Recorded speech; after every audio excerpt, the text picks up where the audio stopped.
శంషాబాద్ మండలం కోత్వాల్గూడ village survey number 62, 63 లో ఇక్కడ మరి ఎటువంటి కాలుష్య పరిశ్రమలు పెట్టకూడదు జీవో 111 ప్రకారం. కానీ ఇక్కడ రాఘవ కన్స్ట్రక్షన్స్ ఒక భారీ స్టోన్ క్రషర్ ను డీజిల్ జనరేటర్ల మీద నడుపుతా ఉంది. ఆ రాఘవ కన్స్ట్రక్షన్స్ కు MDL లైసెన్స్ లేదు, దానికి CFE లేదు, దానికి CFO లేదు, ఇండస్ట్రీస్ డిపార్ట్మెంట్ దగ్గర రిజిస్ట్రేషన్ లేదు.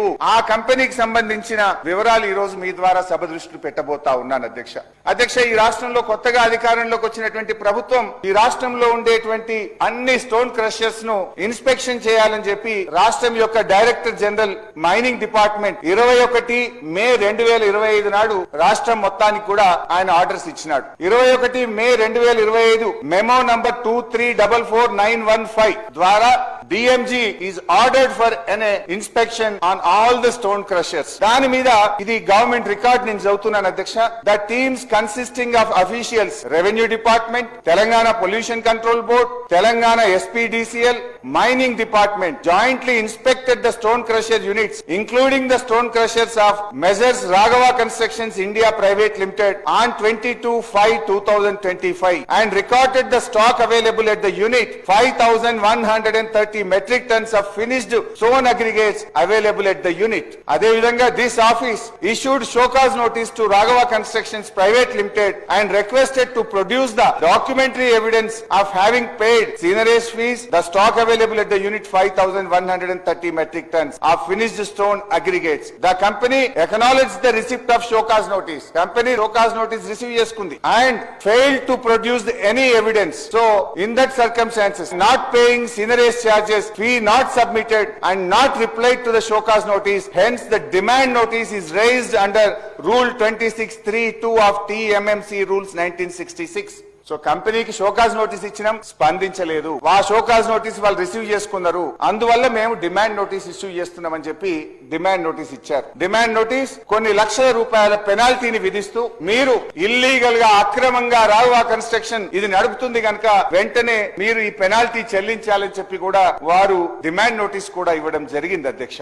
అయితే అధ్యక్ష, ఒక డిమాండ్ నోటీస్ ఇచ్చి వారు ఊరుకోలేదు అధ్యక్ష. డిమాండ్ నోటీస్ ఇవ్వడంతో పాటు తెలంగాణ పొల్యూషన్ కంట్రోల్ బోర్డు కూడా వారు ఒక లెటర్ రాసినారు. ఏమని రాసిండ్రో ఇది ఆ letter copy. This is official document taken under information act. అయితే అధ్యక్ష, 8/8/2025 subject unauthorised stone crushing units located in Vattinagulapally, Gandipet, Kothwalguda village, Shamshabad mandal request to take action. ఏం రాసినారు అధ్యక్ష?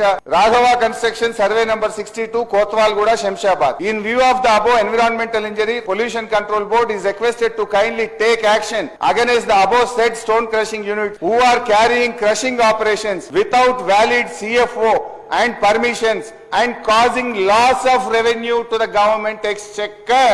వాళ్ళు పొల్యూషన్ కు పాల్పడుతున్నారు, ప్రభుత్వ ఖజానాకు తూట్లు పడుస్తున్నారు, పర్మిషన్స్ లేవు, వెంటనే చర్య తీసుకోండి అని చెప్పి రంగారెడ్డి జిల్లా AD మైన్స్ రాష్ట్ర పొల్యూషన్ కంట్రోల్ బోర్డుకు ఇది 8/8/2025 నాడు రాసిన లేఖ అధ్యక్ష. ఫిబ్రవరి 13, 2026 నాడు మరొక లేఖ రాసినారు. ఇందులో ఏముందంటే టెక్నికల్ టీమ్ 4 మార్చి 2026 నాడు మైనింగ్ డిపార్ట్మెంట్ టెక్నికల్ టీము మళ్ళీ ఈ క్రషర్ ను విజిట్ చేసింది. ఈ క్రషర్ ను విజిట్ చేసి 13వ తారీఖు నాడు రెండవ షోకాజ్ నోటీస్ ను ఈ రాఘవ కన్స్ట్రక్షన్స్ కు మైనింగ్ అధికారులు ఇవ్వడం జరిగింది. మొదటి షోకాజ్ నోటీస్ స్పందన లేదు, మొదటి డిమాండ్ నోటీస్ కు స్పందన లేదు, మొదటి లెటర్ పొల్యూషన్ కంట్రోల్ బోర్డు కు రాస్తే వాళ్ళు కూడా స్పందన లేదు. రెండవసారి ఇన్స్పెక్షన్ చేసి రెండవసారి మళ్ళీ రాఘవ కన్స్ట్రక్షన్ కి ఇచ్చినటువంటి షోకాజ్ నోటీస్ అధ్యక్ష.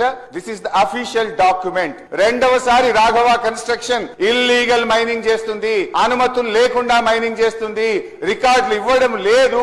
మేము ఇన్స్పెక్ట్ చేసినప్పుడు అక్కడ 11,200 మెట్రిక్ టన్నుల క్రష్డ్ మెటీరియల్ అక్కడ ఉన్నది. ఈ 11,200 మెట్రిక్ టన్నులకు రికార్డు అడిగితే వాళ్ళు చూపించలేకపోయిందని కూడా ఈ షోకాజ్ నోటీస్ లో స్పష్టంగా చెప్పడం జరిగింది. ఇంతటితో ఆగింది అధ్యక్ష.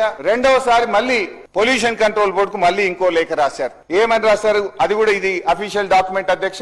రెండవసారి కూడా రాఘవ కన్స్ట్రక్షన్స్ ఇల్లీగల్ గా నడిపిస్తున్నారు, దీనికి CFE లేదు, CFO లేదు, లైసెన్స్ లేదు, దీనికి ఏ రకమైన అనుమతి లేకుండా డీజిల్ జనరేటర్ మీద నడుపుతున్నారని మళ్ళీ రాస్తున్నారు అధ్యక్ష.